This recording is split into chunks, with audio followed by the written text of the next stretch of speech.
Congreso Nacional de Reconciliación, su dignidad, su esperanza, su lugar. Un espacio convocado por la Conferencia Episcopal de Colombia a través del Secretariado Nacional de Pastoral Social Cáritas Colombiana.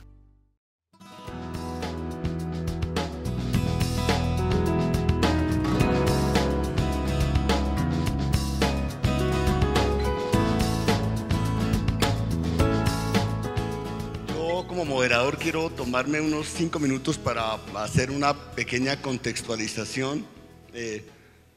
del momento en el que estamos, y enseguida estamos esperando, ya viene en camino Alejandro Reyes. Probablemente le haya ocurrido igual que a mí, que tomamos el carril central de la 26 y para hacer el retorno hay que ir al aeropuerto con las obras que hay. Él viene ya en camino. El doctor Alejandro Reyes hará una presentación sobre el alcance de la Ley de Víctimas en Restitución de Tierras y algunos anuncios sobre hacia dónde va la Ley de Desarrollo Rural. Y en tercer lugar interviene el director de Planeta Paz, el profesor Carlos Salgado. Él va a hacer una valoración de lo que hasta ahora se conoce como proyecto de Ley de Tierras y Desarrollo Rural. Y al final vamos a hacer obviamente unas preguntas, vamos a ver cómo los ponentes pueden responder en el tiempo que tenemos algunos de los interrogantes, de las inquietudes que ustedes tengan a bien formular. Los elementos de contexto tienen que ver con lo siguiente. Cuando hablamos acá en este panel sobre ley de tierras, estamos hablando de dos cosas. Una es la ley de restitución de tierras, que hace parte de la ley de víctimas, es un capítulo de la ley de víctimas. Inicialmente se presentó una ley de restitución de tierras, un proyecto de ley de restitución de tierras y uno de víctimas, pero con el tiempo tuvieron que acumular esas dos leyes en una sola y al final del día se votó una ley de víctimas y restitución de tierras. Esta ley de restitución de tierras crea los mecanismos para que se puedan adelantar los juicios de restitución de tierras y crea una responsabilidad en la Defensoría del Pueblo y en el gobierno de apoyar a los campesinos en la información, en los trámites, en los procesos de documentación para que puedan ir ante el juez a reclamar sus tierras que han sido despojadas, y luego es la autoridad judicial la que define si se produjo allí un despojo o no y en qué condiciones hay que producir la restitución de la tierra. De eso habla en general la ley. Y pues obviamente este es un capítulo extenso, vamos a ver la ponencia de Luis Jorge Garay sobre ese tema y luego esperamos también con Alejandro complementar esta discusión y en las preguntas. Por otra parte, es importante señalar que la ley de víctimas enfrentó un problema porque no se hizo con la debida anticipación la consulta previa a los pueblos indígenas y afrodescendientes. Entonces quedamos en una especie de trampa porque si se pedía que se retirara el proyecto de ley de víctimas, muchos sectores temían que se pasara la oportunidad de una ley de víctimas y después entráramos en una situación en la cual no había como el apoyo político para una ley, y por esa razón muchos sectores decidieron no pedir que se retirara el proyecto que el gobierno tenía sobre tierras y víctimas, sino que se acuñó una fórmula que consiste en que se le dan facultades extraordinarias al presidente de la República para que produzca un decreto con fuerza de ley, o sea, una ley pero autorizada por el Congreso, producida por el gobierno, en la cual se desarrollen todo lo que tiene que ver con los derechos de las víctimas indígenas y afrodescendientes, así como las víctimas del pueblo rom. Esta discusión está en tránsito ahora.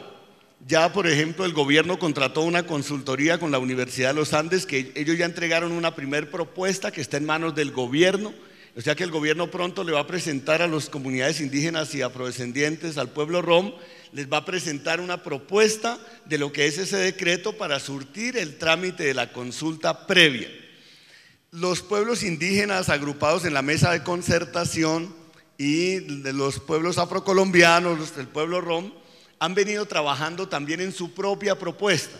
Ellos ya tienen más o menos elaborada una propuesta de decreto alternativo, y entonces lo que vamos a ver en la consulta en los próximos meses es que el gobierno va a ir a las comunidades, porque la consulta se hace con las autoridades tradicionales, con los consejos comunitarios. En concreto, vamos a ver un gobierno presentando su propuesta y unos pueblos indígenas rom, afrodescendientes, respondiendo en esa consulta con su propio texto que han elaborado en este tiempo, con un trabajo muy fuerte. Entonces, el tema indígena afrodescendiente no quedó en la ley de víctimas por esa razón. Se está discutiendo en el marco de lo que será el decreto ley. Para expedir este decreto el gobierno tiene un plazo de 6 meses. Como ya pasaron 2 meses, pues realmente quedan 4 meses para que se expida este decreto. Y bien, por esa vía se va a resolver ese tema. Ahora, hay algunos sectores que han planteado que de todas maneras esa forma de hacer la consulta, o sea, extemporáneamente, puede tener visos de inconstitucionalidad. Seguramente algunos demandarán eso. La gran mayoría del pueblo indígena, los pueblos afrocolombianos rom, han venido en la idea de que salga un buen decreto de ley de víctimas, pero bueno, esa es la coyuntura frente a ese tema. Y el tercer tema tiene que ver con la ley de tierras y desarrollo rural. Rápidamente hay que hacer un pequeño antecedente. El gobierno colombiano presentó, el gobierno del presidente Uribe, una propuesta de ley de desarrollo forestal, que era una propuesta que buscaba básicamente habilitar el camino de la privatización de la explotación de recursos naturales y del agua. Esta propuesta tuvo el rechazo de muchos sectores populares. No se hizo una consulta previa sobre esta ley que afecta obviamente los territorios indígenas y afrocolombianos, y en consecuencia la Corte Constitucional la declaró inconstitucional. La ley de desarrollo forestal se cayó por falta de una consulta que tuviera en cuenta un consentimiento libre, previo e informado a pueblos indígenas afrocolombianos. Luego vino el Estatuto de Desarrollo Rural, que todos criticamos porque era un estatuto que, bueno, establecía también figuras hacia el ámbito de lo privado, pero que establecía una norma terrible, que era que se le podía titular la tierra a quien tuviera una posesión en los últimos 5 años en unos casos y 10 años en otros. Es decir, legalizarle la tierra al que se la robó en los últimos 10 años y no al campesino que la tenía como posesión en los últimos 30, porque como lo ha dicho el Ministerio de Agricultura, aquí el 50% de los campesinos no tiene título formal. Entonces, es una ley que pretendía en cierto modo legalizar a la fuerza el despojo, y esta ley también se cayó en la Corte Constitucional porque no se hizo la consulta previa a los pueblos indígenas y afrocolombianos. Y recientemente la Corte ha declarado inexequible, o sea, inconstitucional, la ley de minería, el Estatuto del Código Minero, y si bien le ha dado al gobierno un plazo de 2 años para adecuar esta legislación, ha dicho la Corte que se tiene que consultar a los pueblos indígenas afrocolombianos de manera adecuada para poder sacar un nuevo código minero. Entonces, con este antecedente de una Corte Constitucional que ha tumbado 3 leyes por falta de una consulta, el gobierno colombiano de ahora en adelante tiene que realizar las consultas previas para estas leyes, y el gobierno ha anunciado un Estatuto de Desarrollo Rural que reemplace el que se hundió en la era Uribe, pero que por otro lado tendrá que ser consultado adecuadamente con los pueblos. Bien, hemos visto algunas presentaciones y algún documento sobre esta ley de desarrollo rural, y esta ley de desarrollo rural, ahora Carlos nos va a presentar un balance de esta ley. Es muy importante porque el gobierno ha planteado entrar en algunos temas que son cruciales para el desarrollo del sector agrario. Uno, han dicho que hay que cambiar el uso de la tierra en Colombia, tradicionalmente destinada a la ganadería extensiva, y pues distintas cifras han circulado, pero hay quienes calculan que el gobierno está pensando cambiar el uso de unos 15 millones de hectáreas de ganadería extensiva, pero la gran pregunta es hacia dónde va esa tierra, si se va a entregar a producción de agrocombustibles, grandes agroindustrias al estilo del modelo Carimagua, o si va a haber una locomotora para el campesinado o no, porque esa es una de las grandes dudas. ¿Cuál es el lugar del campesinado en esa ley? Si será el vagón de cola de una locomotora o si habrá una política rural fuerte para el campesinado. Se va a hablar también del límite de la reserva, de la frontera agrícola, de la frontera forestal. Se van a tocar una serie de temas, pero esa ley todavía no está aprobada. Esa ley hasta ahora se va a presentar, hasta ahora hay algunos anuncios, borradores, documentos que ha estado presentando el gobierno nacional, pero no es una ley aprobada y por lo tanto el debate es sobre un proyecto de ley. Bien, ese es el contexto general de lo que estamos trabajando. Y pues yo no voy a extenderme más porque si no me dicen que no hice una moderación sino una ponencia. Le agradezco a Monseñor Héctor Fabio, a la pastoral, a todos la invitación para hacer la moderación de este panel. Vamos ahora, no sé si ya nos acompaña el doctor Alejandro Reyes del Ministerio de Agricultura. Creo que aún no ha llegado, ¿cierto? Entonces podemos pasar con Carlos Salgado y después si el doctor Alejandro Reyes no llega, podemos tener un tiempito mayor para algunas preguntas, y si hay preguntas puntuales sobre ley de víctimas, podríamos en el capítulo de restitución, podemos con Fernando Vargas, que es el jurista de la Comisión de Seguimiento, tratar de absolver algunas, pero muy en la línea del tiempo que tenemos, porque después vienen 2 paneles más y entonces no alcanzamos. Carlos Salgado, bienvenido. Carlos es uno de los investigadores más reconocidos y más profundos en el tema del movimiento campesino y la situación del desarrollo rural pensado desde los intereses de los pobladores. Carlos, bienvenido.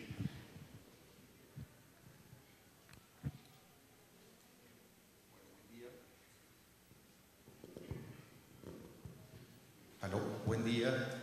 Agradezco al señor Héctor Fabio y a la Comisión de Conciliación la invitación a hacer esta exposición.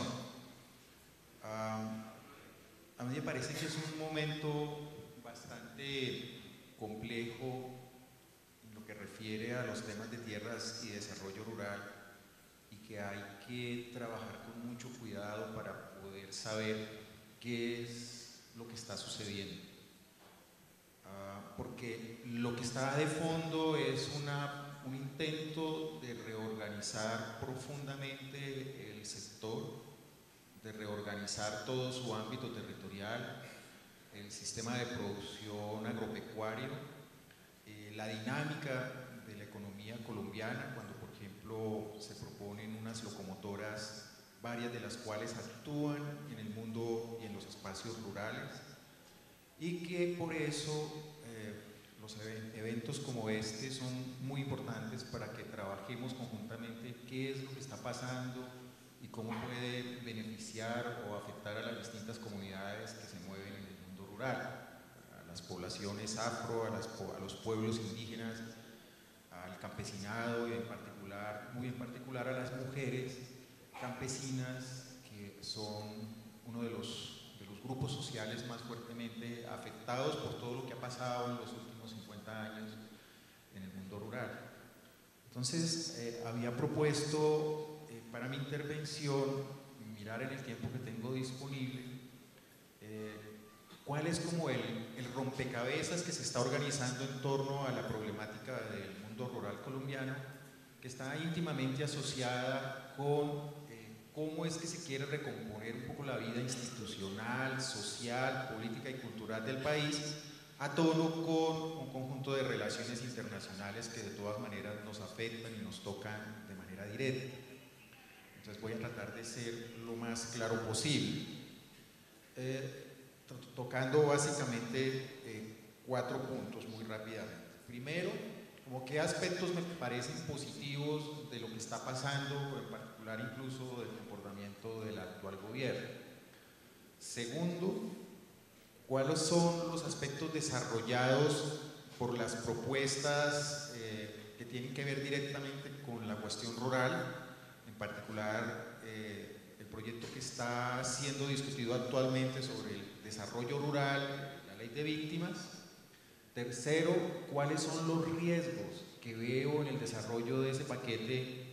legislativo que se ha venido aprobando en el último año. Y cuarto, cuáles son los retos a los que estaríamos llamados en el actual momento, que fue incluso el tema más directo que me propusieron para la intervención. Bueno, con respecto a lo primero, me parece que es importante resaltar una lectura que ha tenido el equipo gubernamental en el sentido de la necesidad de reformar el ámbito legislativo y el ámbito de la política para el mundo rural colombiano. Es decir, lo que había venido pasando en los últimos 60, 70 años, que no voy a detenerme en eso, pues que ustedes lo han vivido y lo conocen suficientemente, sin duda estaba exigiendo en el ámbito del tipo de gobiernos liberales o conservadores que son típicos de este país, un ámbito de reforma muy fuerte. Es decir, las cosas no podían seguir como estaban sucediendo. no podíamos seguir en un estado de cosas en el cual hay serias vulneraciones a las poblaciones rurales,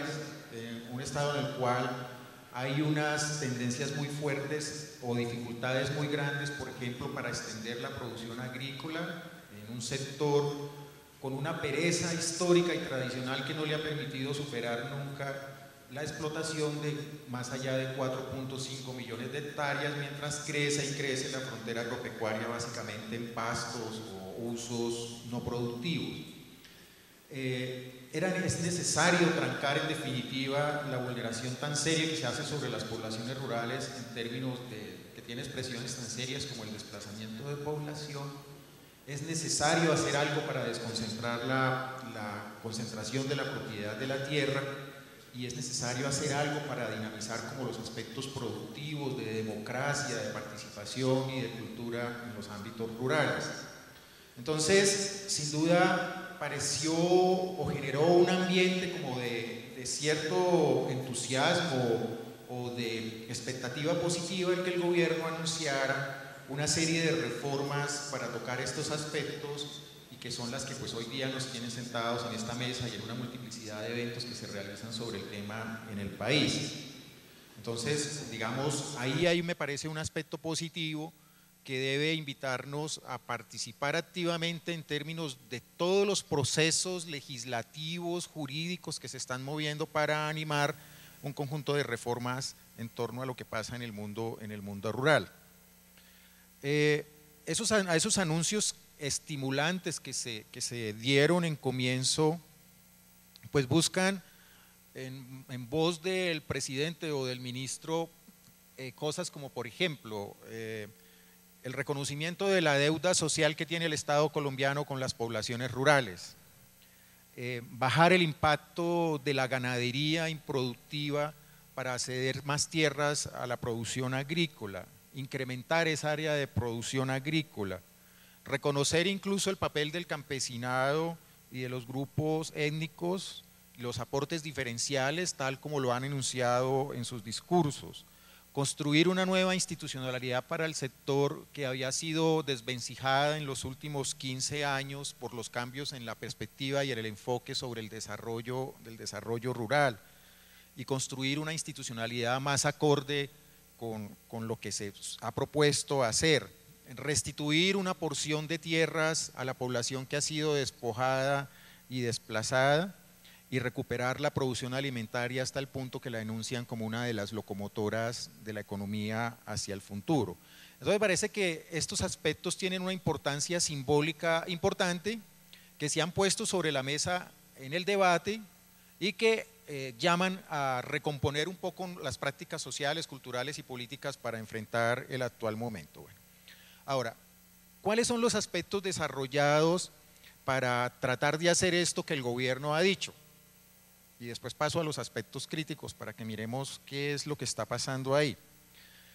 El proyecto de ley de desarrollo rural que se está moviendo en el último mes o 2 meses, entre otras, sobre el cual es muy difícil a veces discutir porque hay como 3 versiones. Entonces yo para esta reunión me leí el proyecto que tiene 330 artículos, pero sé que hay otro que tiene 220 artículos, hay otro que tiene como 260, entonces es muy difícil a veces lograr entender exactamente qué es lo que se mueve porque hay una renovación de los proyectos y bueno, pero en torno a qué se mueve, digamos, la dinámica de lo rural desde la perspectiva gubernamental. Se está intentando reordenar el uso del suelo agropecuario. Se estima que la manera como actualmente eso se hace no es la manera más eficiente desde el punto de vista económico para sacar provecho de lo que se puede hacer con la tierra y con el suelo. Se está intentando también dar una serie de incentivos para mejorar esos usos del suelo, es decir, una serie de estímulos fiscales y tributarios para que quienes utilizan las tierras en las zonas rurales puedan hacer inversiones más estables. Si ustedes lo quieren poner en otra manera, es una extensión de la confianza inversionista con una particularidad que trata de poner unos acentos muy fuertes sobre las dinámicas de los actores que intervienen en el mundo rural colombiano, sin descuidar la participación de actores extranjeros. Se está tratando de promover una política de desarrollo rural integral. No es exactamente como el viejo DRI que existió en los años 70, 80, hasta comienzos de los 90, le llaman desarrollo rural integral, pero no copia esa figura del DRI, sino que intentan decir hay que estimular la producción agrícola de una manera mucho más activa para aumentar la producción. Se están generando unos programas de acceso a la propiedad de la tierra que tienen distintos órdenes, tanto para poblaciones campesinas como para poblaciones indígenas y afro, sobre los cuales hay que mirar con mucho cuidado el articulado, porque modifican algunas leyes y decretos previos sobre los cuales se había ido construyendo y entre comillas también destruyendo la posibilidad de la ampliación de territorios para los pueblos indígenas y para los pueblos afrocolombianos. Digamos, es un articulado muy amplio en el cual nos podríamos gastar 2 días mirando detenidamente qué es lo que dice cada uno de los artículos, pero sobre los cuales a lo que les invito es a que los revisemos, porque ahí se está jugando el futuro de lo rural en Colombia. Se están promoviendo también unos programas para el acceso a riego y para la adecuación de tierras, que incluso profundizan lo que una legislación anterior en cabeza del INCODER proponía como mecanismos para el uso del agua, que tendió básicamente a entregar al manejo de organizaciones gremiales y sociales, tanto privadas como públicas, pero sin una participación directa en el control del Estado para el manejo del agua y su uso productivo. Se están promoviendo articulados para la formalización de la propiedad rural, algunos de los cuales recuperan y reproducen varios de los elementos propuestos en el viejo Estatuto de Desarrollo Rural que fue tumbado por la Corte Constitucional, pero se mantiene casi que incólume la ley 1182 de la clarificación de la falsa tradición, y pues en eso habría que tener mucho cuidado para mirar las afectaciones que pueda tener para las comunidades rurales.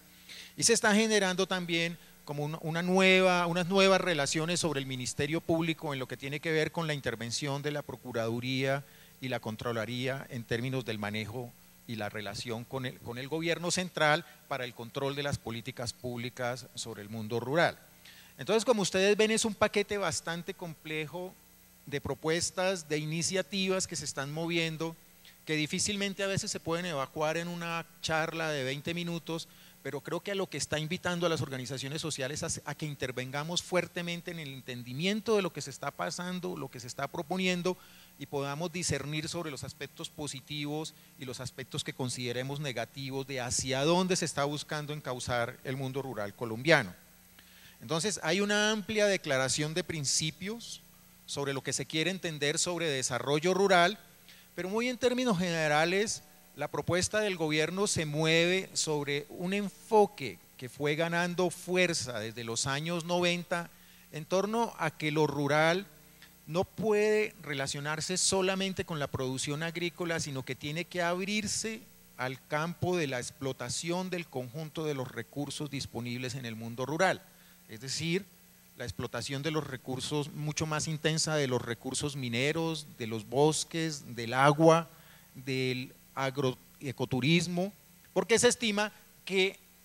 colocar el énfasis solo en la agricultura no permite resolver los problemas de pobreza y exclusión en que han estado sumidos las poblaciones rurales. Entonces, este enfoque que se desarrolla desde mediados de los años 90 se profundiza en el plan propuesto por el presidente Santos. Ahora, esto que se está haciendo forma parte de un paquete legislativo bastante complejo, que es uno de los grandes problemas para hacer el análisis hoy en día, porque están jugando como mínimo las siguientes leyes. Uno, la ley de víctimas y tierras, a la cual hizo ahora una referencia Marco y sobre la cual trató la exposición de Luis Jorge. Dos, el Plan Nacional de Desarrollo, que tiene unos énfasis muy particulares sobre el problema rural y ahorita los explico. 3, la Ley Orgánica de Ordenamiento Territorial, que ya cursó sus debates en el Congreso y está pendiente de la sanción del presidente, y que tiene la particularidad de hacer precisamente una reorganización de los territorios, teniendo como eje de esa organización las dinámicas urbanas, es decir, un acento muy fuerte para que las dinámicas rurales estén supeditadas a las dinámicas urbanas, acento que también tiene el Plan Nacional de Desarrollo, y a partir de ahí organizar esas relaciones urbano-rurales y definir los mecanismos de dónde, cómo y por qué es que vale la pena hacer desarrollos agropecuarios. Tiene además la particularidad de que genera unas expectativas muy fuertes sobre los procesos de cómo se pueden aliar los departamentos, los municipios y las áreas metropolitanas para hacer planes de desarrollo territorial. Cuarto, pues está la ley de regalías, que como ustedes pues han escuchado en los debates en el Congreso, propone que las regalías no se concentren ahora básicamente en los municipios en los cuales se hace la explotación de los recursos naturales, para que se concentre su inversión en educación, en salud, en acueductos y en agua, y obviamente en la corrupción, que es a donde va a veces la mayor parte de los recursos, sino que propone que las regalías vayan a una bolsa central manejada por el gobierno nacional y se irriguen a partir de las dinámicas de alianzas que se establezcan entre las regiones, los departamentos y los municipios, y el gobierno central decida básicamente dónde se colocan esas regalías. Entonces, esta ley también modifica el uso de los recursos públicos para impactar a los territorios. Está también la regla fiscal, que también ya fue aprobada y que ha generado un gran debate, porque lo que hace es reversar de una manera muy fuerte una disposición creada a partir del Pacto Internacional de los Derechos Económicos, Sociales y Culturales, que decía que los recursos de los gobiernos en el cumplimiento de derechos consagrados como fundamentales en la Constitución y en el mismo pacto debían ser de carácter progresivo, y lo que hace la regla fiscal es eliminar ese concepto de carácter progresivo para que el gobierno pueda hacer las inversiones y generar recursos para el cumplimiento de los derechos, básicamente con lo que tiene que ver con la disponibilidad de los procesos fiscales, o sea, el arreglo entre los ingresos y los gastos del gobierno, y no con la progresividad establecida en el pacto.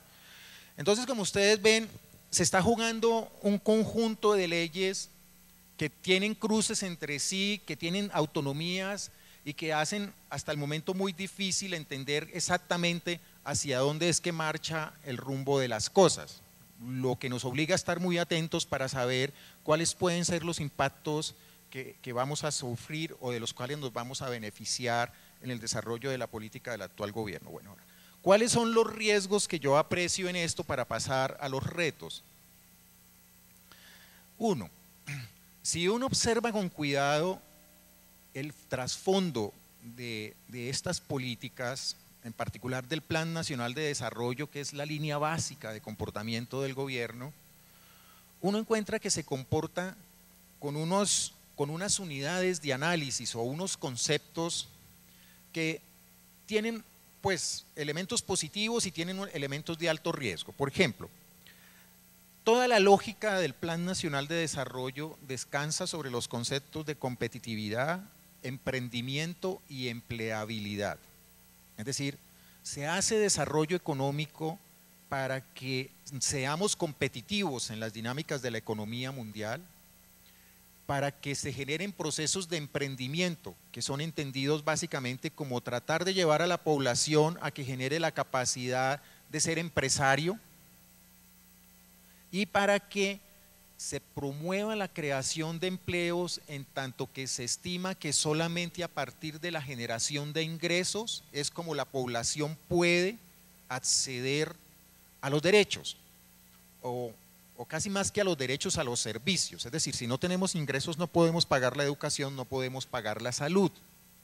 Entonces, estos tres conceptos suelen tener incluso tanta fuerza que cuando uno mira la Ley de Ordenamiento Territorial y examina el capítulo relativo a los pueblos étnicos, también se coloca el acento en que hay la necesidad, por ejemplo, de estimular la creación de talentos de las poblaciones étnicas para que tengan la capacidad de generar emprendimientos y empleabilidad. Entonces uno se pregunta, ¿quién dice que el criterio de organización de los planes de vida de los pueblos afro y de los pueblos indígenas descansan sobre la lógica de generación de ingresos, de empleabilidad y de emprendimiento? Entonces ahí tenemos un problema muy fuerte, porque si esa es la lógica sobre la cual se mueve la concepción del gobierno, pues está de entrada dejando por fuera otras formas de organización de la vida y la cultura que son importantes para muchas de las poblaciones que están en el mundo rural. El plan entonces sobre esos conceptos organiza 7 estrategias. Se las voy a anunciar rápidamente, pero podemos colgar información o enviárselas a ustedes para que la miren con más detenimiento. Esas 7 estrategias para el mundo rural son las siguientes: incremento de la competitividad de la producción agropecuaria, promoción de encadenamientos productivos y agregación de valor, ampliación y diversificación de los mercados externos e internos. Entonces ahí vamos teniendo uno de los grandes retos. ¿Cómo hacemos para transformar la mentalidad de la tecnocracia, que no logra entender que las dinámicas políticas, culturales y sociales del mundo rural son más complejas que pretender tener solamente agentes empresariales? Ahí hay un reto para los que hacemos trabajos de este orden. Otro gran riesgo es que en general en estos ordenamientos legislativos no hay actores sociales. No hay hay indígenas y afros porque hay capítulos específicos sobre estos pueblos, pero en general no hay diferenciaciones sobre el campesinado, el empresariado, las empresas internacionales o multinacionales, los inversionistas nacionales. Son tratados con una sola lógica, la de los pequeños productores y lo de los empresarios. Es muy distinto decir pequeño productor que decir campesino o campesina, porque es que el pequeño productor se entiende básicamente como un agente productivo. Un campesino y una campesina son un mundo complejo cultural, político y económico. Entonces cuando se simplifica en un solo actor, se pierde la diversidad de los problemas y se pierde la perspectiva de la política pública de atender a las diferenciaciones al interior de esos actores. Entonces ahí tenemos una gran dificultad. Esto hace, esta indiferenciación o no reconocimiento pleno de los actores, hace que la manera de entender la acción colectiva o la dinámica social se pierda, porque entonces cuando uno piensa en un solo actor, es decir, queremos promover solo empresarios y no se entiende que hay gente que o es empresaria de una manera distinta o no tiene su lógica en eso, entonces la política pública no lo atiende. Entonces tenemos también el inmenso reto de discutir frente al gobierno una estrategia clara de reconocimiento de los actores para que ello se vea plasmado en las políticas públicas. El otro riesgo que tenemos es que la estrategia para el mundo rural se está tratando por partes. Es decir, hay un gran rompecabezas y se están colocando piezas de ese rompecabezas, entonces no podemos tener un panorama completo porque, por ejemplo, el Plan Nacional de Desarrollo es muy claro en decir, en su aparte de la política de la locomotora rural, en lo que corresponde con los pueblos étnicos, que van a promover una reforma de la consulta previa. Bueno, ¿qué es lo que van a promover? No lo sabemos. Mientras tanto, en la Ley de Ordenamiento Territorial dicen que van a promover una nueva ley de territorios étnicos. ¿Qué es lo que se va a promover? No sabemos, ¿sí? Entonces, todo este rompecabezas está puesto en muchos de sus elementos en futuro, se hará, se promoverá, se promocionará. Entonces, está generando una gran incertidumbre sobre hacia dónde vamos. La Ley de Desarrollo Rural dice, por ejemplo, que se van a definir 25 zonas específicas de desarrollo agropecuario, pero no dice cuáles. Entonces, no sabemos dónde es que vamos a colocar los acentos para saber cuáles son los territorios que van a ser elegidos, qué tipo de políticas se van a promover, qué actores son los que hay allí, quiénes se van a beneficiar, quiénes se van a perjudicar, cuáles son los recursos que se van a explotar. Y entonces vivimos en una incertidumbre terrible que creo que es una de las características centrales de lo que está pasando actualmente. Entonces hay una serie de enunciados hacia el futuro que no permiten entender y discutir claramente con el gobierno lo que se propone para la actual situación. Eso también es un reto. ¿Cómo hacemos para reducir la incertidumbre en torno a lo que se está promoviendo para el mundo rural?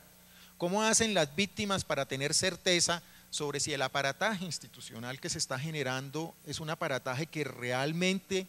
va a resolver el problema? Porque puede ser que por el lado de la reforma a la consulta previa o a la reforma al estatuto de los territorios étnicos se generen una serie de mecanismos que contradigan lo que la ley de víctimas está proponiendo por otra parte, ¿cierto? Bueno,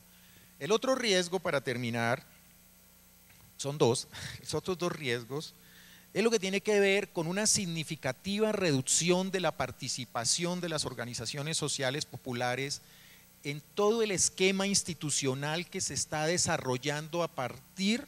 de todo el andamiaje legislativo que se ha aprobado en el último año y el que se promueve con la Ley de Desarrollo Rural. Las organizaciones de mujeres, por ejemplo, han sido claras en mostrar en varias de sus análisis que están haciendo en el último mes, cómo la Ley de Desarrollo Rural que está cursando en las discusiones en los territorios reduce significativamente en la participación de las mujeres en instancias decisivas para la política, que incluso habían sido conquistadas en leyes anteriores como la Ley 160 y la 731, que les daba acceso a esos espacios de decisión. En ese sentido, pues hay un problema. Lo otro es que en las distintas instancias que se están creando para la operatividad de este conjunto de paquetes legislativos, en la mayor parte de ellos no aparecen ni los pueblos indígenas, ni los pueblos afro, y mucho menos el campesinado, que no tiene legislación especial o no tiene unos criterios de unidad similares a los otros. Entonces, son unos comités de ordenamiento que básicamente están concentrados desde el presidente hasta los ministros, el INCODER y la nueva institucionalidad que se propone crear a partir de la Ley de Desarrollo Rural, donde uno dice, bueno, ¿y dónde está la gente? A veces en algunos ni siquiera están los empresarios, aunque ellos tienen otros mecanismos de presión e incidencia. Pero a la gente no aparece, y en buena medida no aparece porque es que no hay actores en el plan de desarrollo, en el Plan Nacional de Desarrollo. Entonces, si no se reconocen los actores, difícilmente se puede después invitarle a que formen parte de las instancias de toma de decisiones. Y el último obstáculo tiene que ver con lo siguiente. Desde ese enfoque sobre el desarrollo rural que se promueve desde los años 90 y que el gobierno acentúa, tenemos un problema que se está debatiendo muy fuertemente en el país. Es que, por ejemplo, en el año 2002 había 1.13 millones de hectáreas concedidas en títulos mineros. Ya en el año 2009 estas hectáreas habían aumentado a 8.530.000 hectáreas. Es decir, el doble de la tierra dedicada a agricultura. Pero el problema más delicado con respecto a esto es lo que se está moviendo en términos de concesiones, de solicitud de concesiones para explotación minera. Mientras que en el año 2002 las solicitudes para concesiones mineras eran apenas de 900.000 hectáreas, ya en el año 2009 esa solicitud de concesiones es sobre 39.700.000 hectáreas. Y lo más crítico de esto es que estas solicitudes de concesiones se hacen básicamente sobre tierras de la región andina, sobre las tres cordilleras, donde el actor preponderante en términos de manejo de los procesos agrícolas y de pequeña ganadería son básicamente de campesinado y también de ubicación de resguardos de pueblos indígenas. Eso abarca incluso hasta la Sierra Nevada de Santa Marta y el sur oriente de La Guajira. Entonces nos queda una gran pregunta. Si se está haciendo un reordenamiento del conjunto de los territorios a partir del paquete legislativo que se está dando, que tiene que ver con la locomotora rural, pero a su vez la locomotora minera está impactando fuertemente las tierras y los territorios del país y también entra por el lado del paquete legislativo, ¿qué es lo que va a pasar en términos de esa reorganización de los territorios, de sus usos y de las poblaciones que están allí? La agricultura colombiana se va a terminar concentrando solamente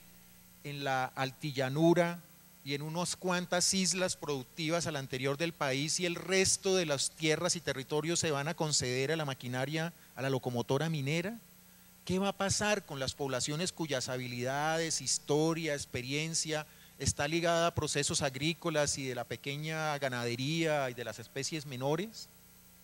Van a ser subordinadas a los procesos laborales propios de la locomotora minera.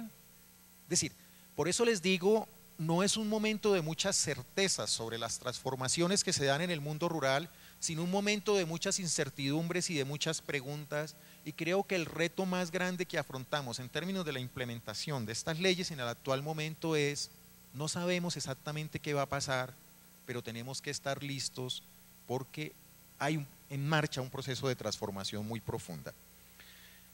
La última idea, esto se liga con una telaraña organizacional e institucional bastante compleja. Cada una de las leyes a que he hecho referencia tiene su propia institucionalidad. Entonces, nos vamos a encontrar en un futuro inmediato, tan pronto se reglamenten estas leyes, con un conjunto de aparatos institucionales derivados para la implementación de cada una de esas leyes, donde digo, repito, la participación popular es bastante precaria, si no inexistente, al menos en los niveles centrales, aunque esto se abre en los niveles municipales, pero que no sabemos cómo va a ser para hacer procesos de coordinación, cuando una de las características del Estado colombiano ha sido siempre la descoordinación entre sus organizaciones e instituciones. Entonces, los retos a los que nos enfrentamos en términos de las transformaciones del mundo rural son muchas, son muy profundas. Puede que generen algunos beneficios, pueden que generen algunas afectaciones, pero como no tenemos muchas certezas sobre cómo se van a integrar ese conjunto de elementos, creo que a lo que más nos llama es a una renovación de la acción colectiva, de los procesos organizativos, en particular populares, a un intento de generar elementos de coordinación muy fuertes para entender qué está pasando y tratar de hacer una acción colectiva política mucho más contundente para defender los principios elementales del reconocimiento de los actores y la democracia en Colombia. Gracias.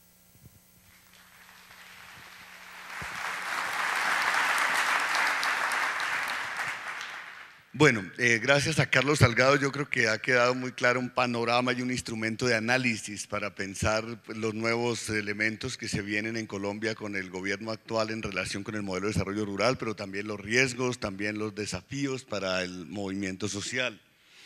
Han llegado una cantidad de preguntas que, digamos, algunas abren debates que creo que no nos da el tiempo, como cuáles son los recursos para implementar esta ley, que tiene que ver con todo el debate de sostenibilidad fiscal. Cómo se relacionan estas ley de tierras con zonas de consolidación, frente a lo cual hay una polémica enorme, porque pues hay muchos que no compartimos las zonas de consolidación, pero un debate largo. Hay preguntas sobre cómo mirar la reparación integral, si se reduce solo a aspectos económicos o tiene que ver también con todo el tema psicosocial, la dignidad humana, y ahí pues hay un debate. Quizá Fernando puede hacer una alusión a este tema de qué otras dimensiones hay más allá de la reparación material. Hay algunas preguntas eminentemente jurídicas que Fernando va a mirar muy rápidamente, algunas súper especializadas, como esta que dice que si el juez del lugar donde se encuentra el predio es el competente, ¿qué pasaría en aquellos casos donde el juez se declare impedido o es recusado?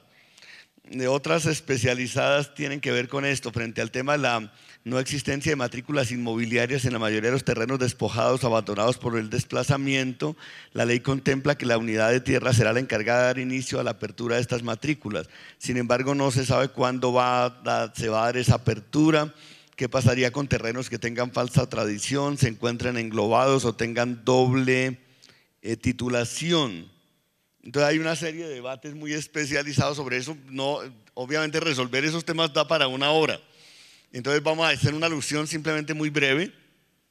Y para Carlos voy a plantearle dos preguntas que digamos que ya él ha señalado, pero que sería bueno que pudiera precisar algunas cosas. ¿Cómo lograr que las comunidades de base jueguen un papel propositivo y constructivo en todo el tema de tierras? Y dos, ¿por qué la consulta previa solo con indígenas,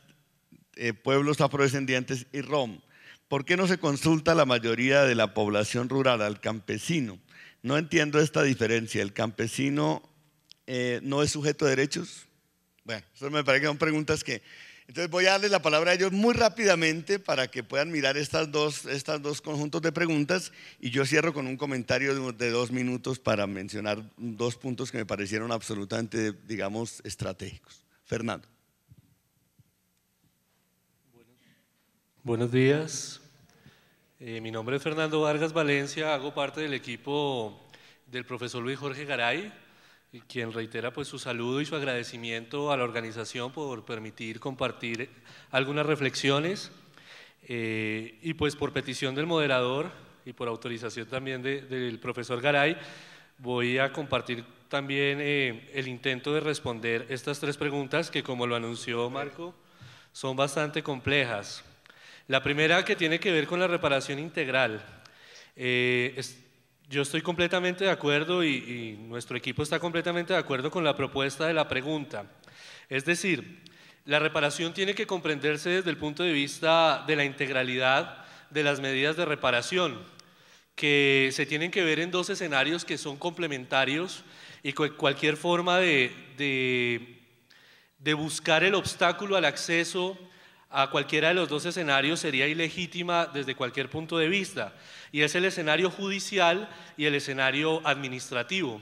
La ley de víctimas contempla un programa administrativo de indemnizaciones que, desde el punto de vista de los estándares internacionales, lo cual va a ser un reto para la reglamentación del mismo, necesariamente tiene que respetar la necesidad de que la reparación no puede concentrarse única y exclusivamente en una compensación económica, sino que tiene que tener una coherencia tanto externa como interna con otras medidas de contenido simbólico que apuntan al resarcimiento moral, ético e incluso político de las víctimas, porque hay una serie de expresiones que agravan la situación de victimización y que están a la base de la misma. Por ejemplo, procesos de estigmatización contra líderes, procesos de estigmatización contra poblaciones enteras, en las que la dinámica de los grupos armados y de los actores legales e ilegales, estatales y no estatales, generan procesos de persecución política y procesos de estigmatización. Eso debe ser reparado. De allí que, como plantean por ejemplo expertos como Pablo de Graef, es necesario que un programa administrativo articulado con un escenario judicial que garantice verdad, justicia y reparación también represente una forma de transformar las relaciones que tiene el Estado con las víctimas. De allí que el profesor Garay insista en que estas iniciativas también deben comprenderse como un avance, no último, sino inicial, para reivindicar la moral y reivindicar y resarcir el buen nombre y los procesos organizativos de las víctimas corroídos por los hechos victimizantes. Y también se apuntaría no solo a una reparación integral, sino también a una reparación de carácter transformador. La propia ley lo plantea así, y algunas manifestaciones como de la Corte Interamericana de Derechos Humanos han señalado que la reparación no debe limitarse solamente a volver a la situación de las víctimas antes del hecho victimizante, sino que cuando se encuentre demostrado que ellas estaban en una situación de vulnerabilidad que está a la base del conflicto armado y que de alguna forma facilitaron los hechos victimizantes, tiene que ser la reparación transformadora, tiene que garantizarles condiciones de vida dignas. La propia Corte Constitucional, en el seguimiento a la sentencia T025 de 2005, ha insistido en autos específicos, en especial en el auto 008, en que se debe flexibilizar los requisitos formales y sustanciales a las víctimas de desplazamiento forzado para acreditar sus derechos y para acceder a los derechos. Nosotros consideramos en la Comisión de Seguimiento que son principios claramente universalizables a todas las víctimas, y en este caso específico la Corte habló de la necesidad de reconocer el traslado de procesos cuando se encuentre sumariamente probado, es decir, por cualquier medio de prueba, que o el juez o la propia víctima están en riesgo, ¿sí?, de afrentas contra su integridad física o contra su propia vida por llevar el proceso. Y yo creo que la reglamentación del tema de la competencia de los jueces y de los tribunales en restitución de tierras no puede ser ajena a esta exigencia de la Corte Constitucional, que está basada no solo en leyes vigentes que la ley de víctimas no puede derogar, por más transicional que fuese, sino que también están basadas en principios internacionales y en jurisprudencia de la Corte Interamericana de Derechos Humanos. Por último, el tema de las matrículas inmobiliarias. Ese es un tema también de bastante complejidad. La Comisión de Seguimiento ha sido muy crítica frente a la ausencia de ciertas facultades para la Unidad Administrativa de Gestión de Tierras Despojadas o forzadas a dejar en abandono, frente a ciertos obstáculos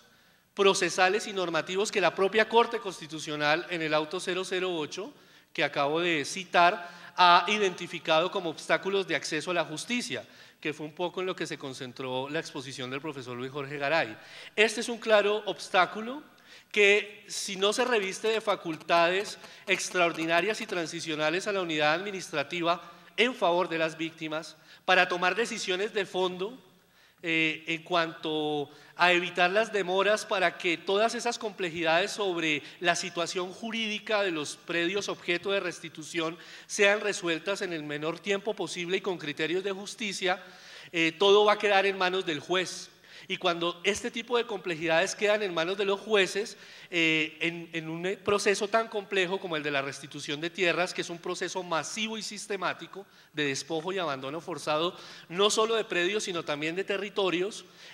va a haber probablemente, esperemos que no, pero es probable que se genere un proceso de congestión judicial y que todo se concentre en una decisión del juez que tiene unas complejidades distintas a las que tiene un escenario administrativo. Entonces, si la reglamentación no es clara en esta materia, definitivamente la decisión de cierre sobre el tema de matrículas inmobiliarias, sobre el desenglobe de ciertos predios que efectivamente se convirtieron en grandes haciendas, va a quedar en manos del juez.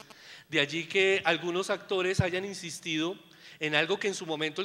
el Congreso fue reticente, pero que al final terminó aprobando, y es figuras procesales como la acumulación de procesos encaminados a retornos colectivos que necesariamente obligan al desenglobe de ciertos predios, porque el despojo, todos lo sabemos, por ejemplo el caso Las Pavas es contundente, está también relacionado con transformaciones radicales, no solo en el uso de la tierra, sino también en los titulares de la misma.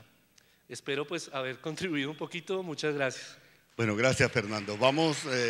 rápidamente, los moderadores tenemos que hacer el papel del malo del paseo. Carlos, 2 minutos y sin pasarte porque estamos muy mal de tiempo para el panel siguiente. Los 2 minutos dados por el malo del marco. Mire, me hacen pues 2 preguntas: ¿cómo lograr que las comunidades de base jueguen un papel propositivo y constructivo en la reglamentación de la ley de tierras? ¿Y por qué no hay la posibilidad de consultas para las comunidades campesinas? Vea, hay un problema sustancial, es que lo que suele hacerse en Bogotá tiene unas implicaciones en el tiempo, en el espacio muy complejas en las regiones. Suelen demorarse o suelen aplicarse la peor parte de esas propuestas, y entonces no suele haber una compatibilidad entre lo regional y lo central. Y eso es muy grave para las comunidades de base, porque el fracaso de una política o una política que tienda a vulnerar lo local es mucho más grave que un fracaso de una política a nivel central. Y dado lo que está pasando, del conjunto de cosas a las cuales hice referencia, a mí me parece que para poder promover una participación de las comunidades de base es necesario despojarse un poco de algunas formas de leer la situación para entender qué es lo que está pasando, porque en serio nos están modificando el panorama de una manera muy fundamental, y tratar de establecer como unas relaciones más claras entre lo local, lo regional y lo nacional, para poder apoyarnos mutuamente en términos de incidir, de fortalecer los procesos locales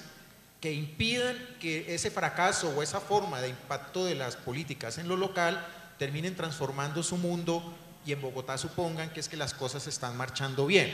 Entonces creo que necesitamos una renovación de los procesos organizativos y una renovación de las maneras de relacionarnos y de articularnos para resolver esto. Y las comunidades campesinas no son reconocidas como un actor fundamental frente a los reconocimientos que han logrado los pueblos afroindígenas dadas sus luchas y la consistencia de sus organizaciones. Ese es un gran déficit para las poblaciones campesinas, pero creo que hay que intentar subsanarlo a través de esos procesos organizativos, de formación y de consolidación de los liderazgos y de las bases para tratar de ganar por ese espacio de la dinámica social la representación que no tenemos por el lado de las dinámicas jurídicas y legislativas. Bueno, Carlos, muchas gracias y cerramos con dos como especie de anuncios. Uno, Absalón Machado va a lanzar pronto el informe de desarrollo humano y ese va a ser otra oportunidad para discutir la cuestión rural en Colombia en la línea de lo que ha planteado Carlos, de que hay que promover un gran debate nacional porque se están haciendo transformaciones de mucho fondo, pero estas transformaciones sobre lo rural tienen un sello según los actores, según los intereses que están en juego. Y probablemente como el tema de mayor desacuerdo en Colombia ha sido el del uso del territorio, el de la cuestión de la tierra y el territorio ahora con todo el tema de la minería, esto va a demandar un trabajo de muy largo aliento. Segundo, es bueno recordar que la ley de ordenamiento territorial tampoco fue consultada con las comunidades indígenas y afrodescendientes, pese a que tiene que ver esencialmente con sus derechos territoriales. Bien, cerramos así este panel porque ya vienen los dos paneles siguientes. Todos estos temas abren una caja de Pandora muy grande de debate, pero tenemos también que contribuir con que el evento siga su curso tal como está organizado. Muchas gracias a todas y a todos.